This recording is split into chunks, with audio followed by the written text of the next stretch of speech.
Hey, what's going on, Z Nation? Zaid here on ZSN. And today, guys, we're going to be talking about the Lakers and their off-season plans.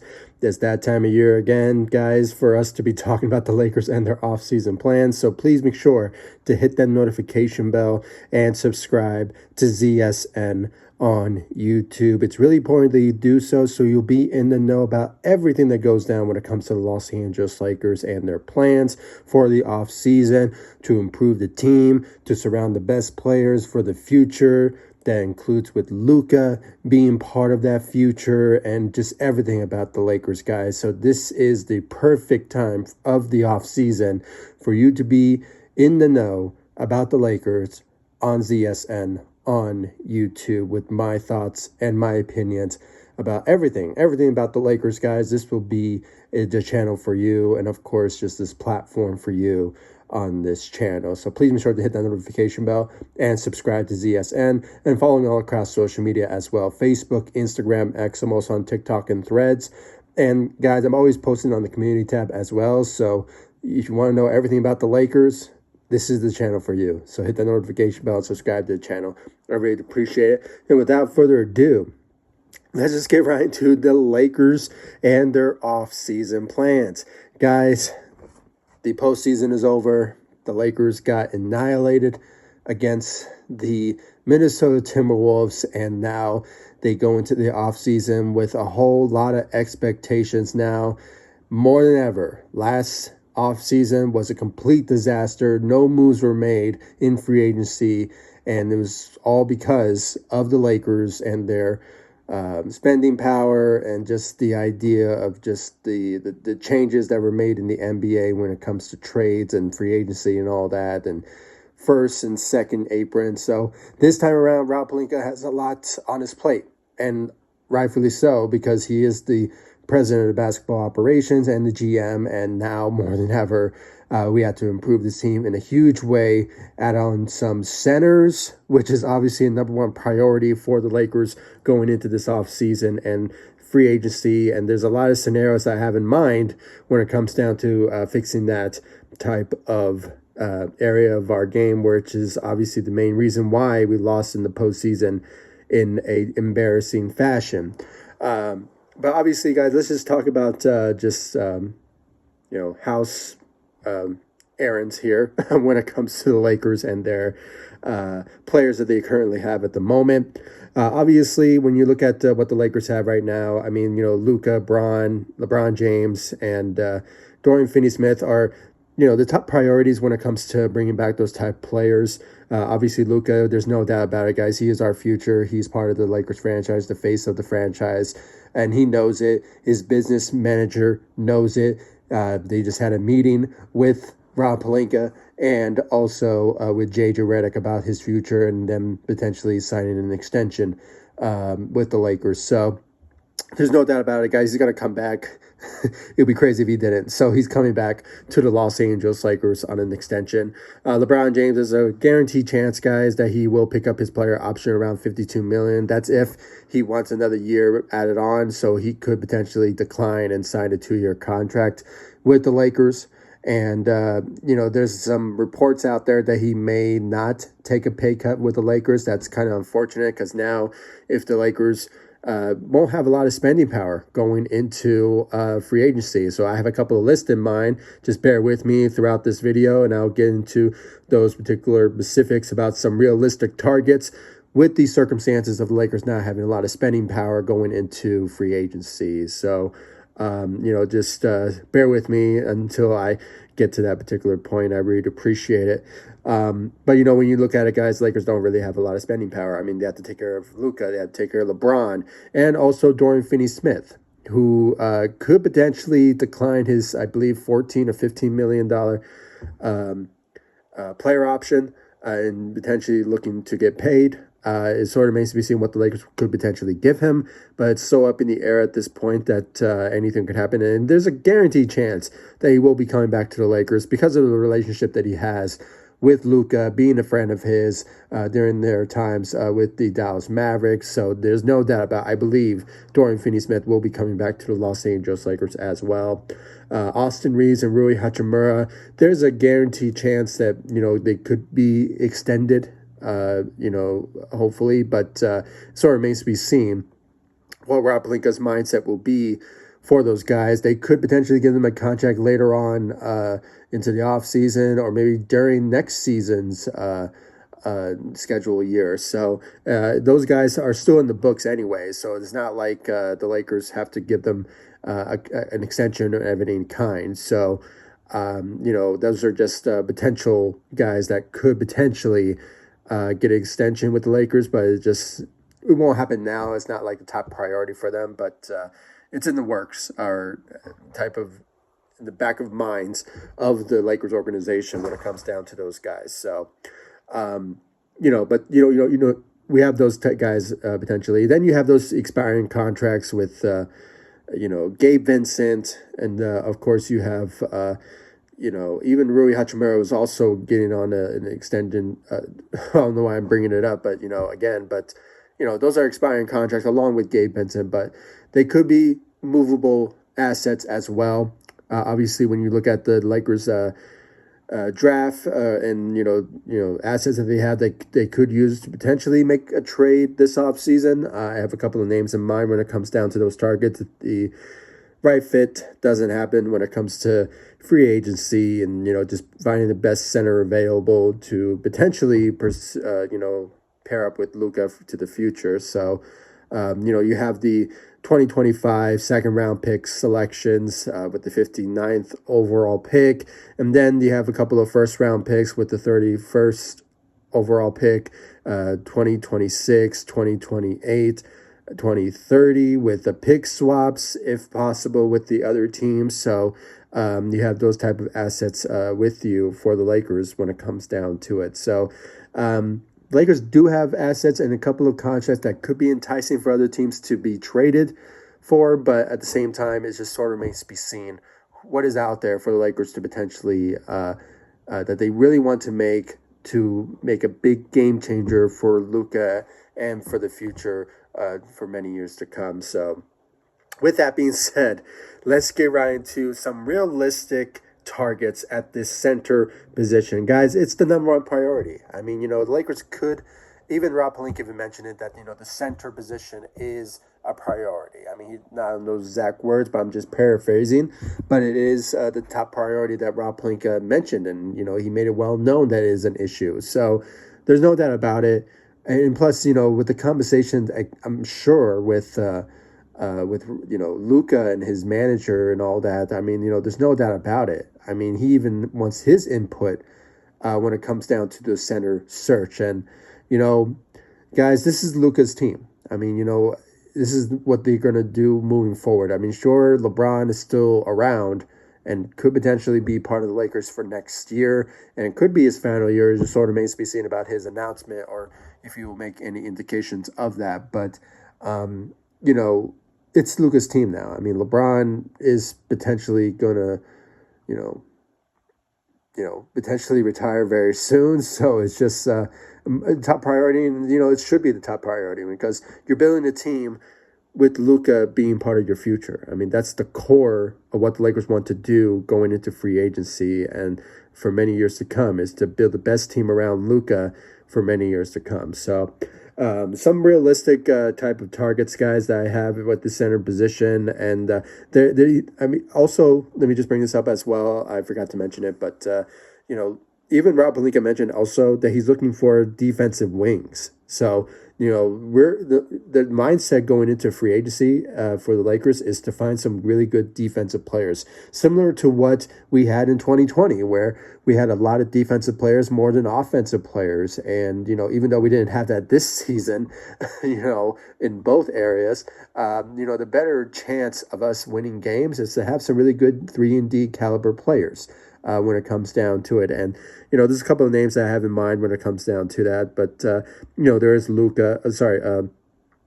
Luke Kennard, and then there's also Gary Trent Jr., who is the top of my list when it comes down to those type of targets that the Lakers could potentially pursue in a low minimum type of contract signees. But it sort of remains to be seen if they want to use that for a taxpayer mid-level, or because that's the spending power the Lakers do have. If somehow LeBron James pick up his player option, or it doesn't give the Lakers a discount when it comes to getting into a contract with them.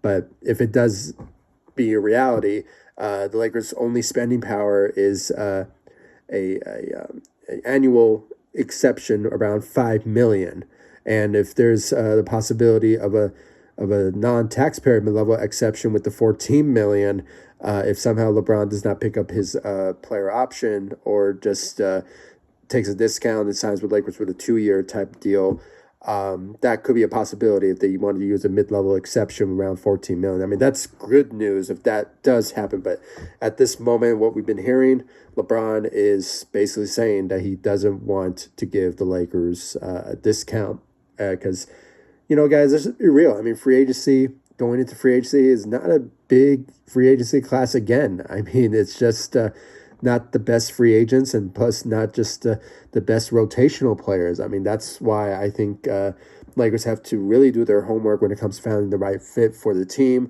and also just a right fit next to Luka for many years to come. So that's why a number one priority for them to look into free agency is the center position, which is obviously number one need. The realistic type of targets that the Lakers could go into when it comes to free agency, and due to the money, financial reasons that they can't spend a lot. Here's some realistic names. I mean, I have Clint Capella is the number one on my list for the Lakers to pursue, and realistic type of signees, and all signs are pointing to him being a Laker in free agency, guys. I mean, that could be a possibility for Lakers to pursue Clint Capella in free agency. I mean, he brings a lot to the table when it comes down to rim protection, and he's a lob threat. They will bring a lot of abilities to really be a better lob threat than what Jackson Hayes was for the Lakers, with Luka being on the team at the, once he got traded. I mean, see the elevation of what Luka did to Jackson Hayes. I mean, he became one of the best lob threats, on the Lakers after Luka joined the team. I mean, it was just amazing to watch. And now but when it comes to Clint Capella, I think he's a better version and a better player defensively when it comes down to that. I mean, sure, he's not the same old player that he once was when it comes down to athleticism, but when it comes down to rim protection and lob threat, I think you're bringing a lot to the table in that particular area of his game. I don't really see him being a starter. He could be more of a backup more than anything, and I think the Lakers should go after a starter more than anything. Visa trade, if the opportunity is there and the assets, it's all in place for a right trade to come their way. That's why I have a couple of lists here that you guys could potentially be interested in, and obviously realistic type of trade targets the Lakers could do. But I'm just talking about free agency targets at the moment if they somehow don't do anything when it comes to trades for a center. So, you have Clint Capella. Steven Adams, I get it. Up there in age, veteran center. All right, I get it. But he does bring toughness and rebounding. And, guys, when it comes down to it, he cooked us, in their first matchup in Houston. I believe when the Lakers were on that road in Texas, when we lost to the Dallas Mavericks, when Luka was still on that team, and he was absent with no Kyrie as well. We lost that game in sad fashion, and then we went on, and actually it was before that game, but it was the Houston Rockets, where Lakers were close to winning it, but unfortunately it just wasn't enough, and all that had to do with the toughness and rebounding side of Steven Adams. Now, sort of remains to be seen if somehow Houston Rockets will bring him back or not, but he's an unrestricted free agent, so he has the opportunity to look all options out there. Given the right situation and him opportunity-wise for him to maybe start for the Lakers or could be a good solid backup. But size and his abilities will help us big time when it comes down to the rebounding side and toughness of just being a good defender for the Lakers when it comes all said and done. So Steven Adams on my list there. Um, then, unfortunately, I'm still going this route again, and that is another veteran center, and that is Brook Lopez. Brook Lopez is edging at the end of his career, guys, is around 35, 36 years old. So a similar situation to what Steven Adams is. He's a veteran guy, could bring a lot to the table when it comes down to that. But once again, the only good trait that Brook Lopez brings to the table compared to Steven Adams is his shooting. I mean, he still shot well last season, and for his twilight years, he has been shooting pretty well for the Milwaukee Bucks, and and obviously just rim protection can also help us out when it comes down to his size and his ability to protect the rim. So that's another guy when it comes down to realistic free agent targets with the circumstances of what the Lakers spending power is with the $5 million biannual exception that their only abilities of using it if somehow LeBron, doesn't pick up his player option and signs with the Lakers on a friendly contract, giving them opportunities to give some spending power to pursue somebody in free agency with the added addition to the defensive wing players that Rob Pelinka did mention during his presser with JJ Redick. So those are the targets. I mean, those are my opinions when it comes down to those type of targets. Now, it could be some more out there, but I saw a list of them, but it just really, fit well with me when it comes to the type of fit that the Lakers are looking for when it comes down to defensive rim protection, especially on the offensive side. I mean, that's why I picked Clint Capella, because gives the opportunity for the Lakers to grab those offensive rebounds, and be that rim protector and lob threat as well for Luka, for hopefully from just the circumstances if it's the right fit. So he's, like I said, he's still not the same old player that he once was, but at the same time, he does bring that trait, which is obviously a need that the Lakers could obviously use when it comes down to his abilities. So, but those are my free agent, realistic center targets with the financial reasons of Lakers going into free agency. But like I mentioned, when it came down to those defensive wing guys, I said Luke Kennard and also Gary Trent Jr. There's also another player that he's a familiar face, even though I don't think he can bring a lot to the table during his times here with the Lakers a couple of years ago, or just a year ago, really. I think we all know who I'm going with, and that is Taurean Prince, former Laker. I don't really think it will happen, but at the same time, anything could happen when it comes to the NBA and the Lakers. But if there's an opportunity for him to come back to the Lakers, I think, if anything, can bring a lot when it comes down to the defensive side, or maybe not more of the defensive side, maybe shooting, but at the same time, size also brings a lot to the table when it comes down to that. But, just a better way to just build the second unit, because obviously the second unit is one of the worst in the NBA. I mean, the only rotational players coming off our second unit was, Gabe Vincent and Jared Vanderbilt. And also you can make the argument for Dalton Connect, but, he hasn't really been showing a lot throughout the NBA. And, it's all because of maybe, JJ for that reasoning. But, second year could bring a lot to the table when it comes down to his shooting as well. So maybe he will stick around, but he could be a trade asset. You never know, guys. So keep that in your back pocket or in the back of your minds when it comes down to trades the Lakers could eventually make to potentially pursue a center visa trade. And there's a lot of good list that I have on here when it comes to potential targets that is realistic type targets. And that is, here's some of them right here, and that is Nick Claxton. I've been hearing his name lately so far since the elimination of the Lakers and from the postseason. And his name has been popping up recently, and rightfully so. I think he's the right fit and can also fit the timeline of Luka. He brings a lot to the table when it comes down to his rim protection, and a guy who can also score for you as well. He's very young for a center, so he can learn to develop as well. He brings a lot of athleticism, and when it comes down to it as well. So you have Nick Claxton when it comes down to that. Here's another familiar name that I think maybe hopefully Lakers could revisit when it comes down to a trade, and that is Walker Kessler. All right, interior defender and a rebounder. Okay, on the elite side when it comes down to his rebounding, that guy was giving the Utah Jazz 10 to 12 rebounds a game.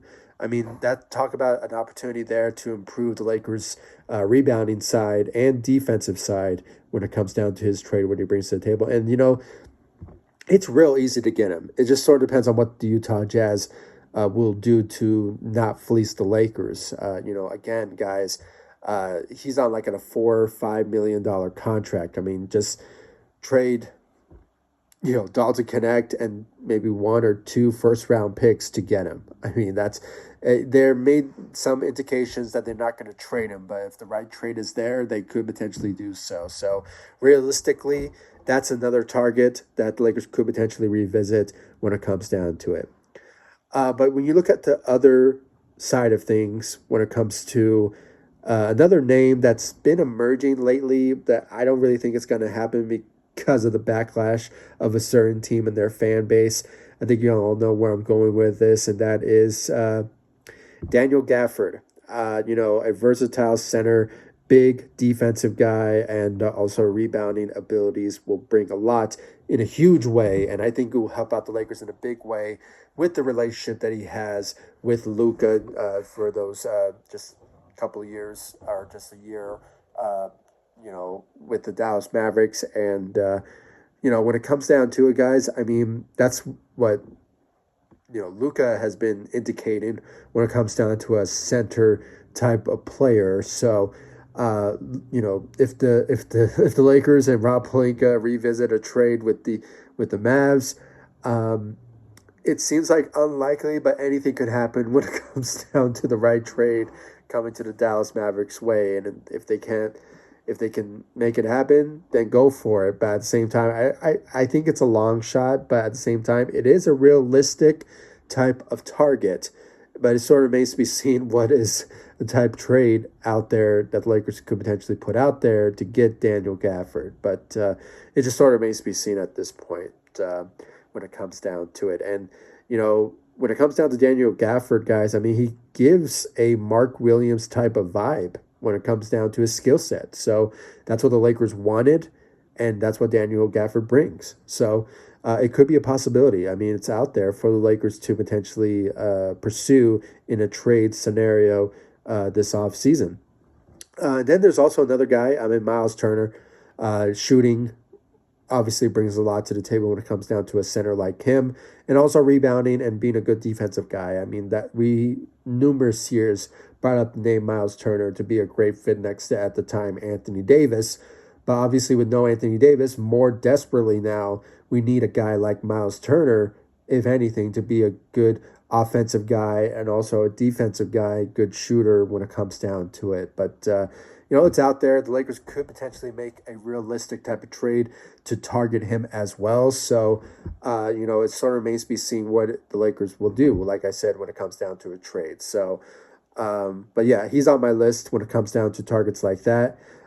Here's another guy. It's out there, similar to what Mark Williams is, and that is Jalen Durian from the Detroit Pistons.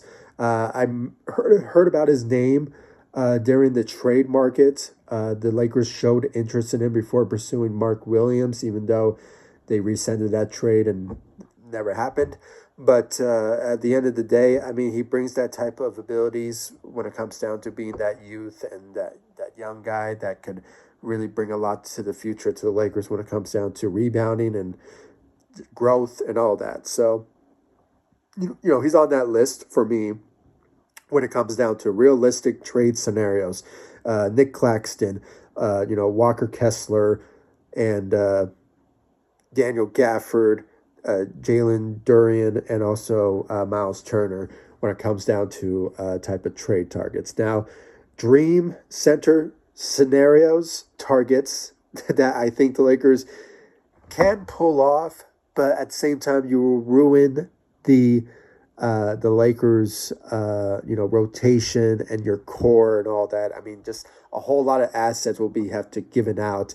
That includes Austin Reeves, Rui Hachimura in that process. And guys, just saying it right now, any trade that the Lakers will make, Austin Reeves and Rui Hachimura will be involved in those trades when it comes down to it, including those first round picks.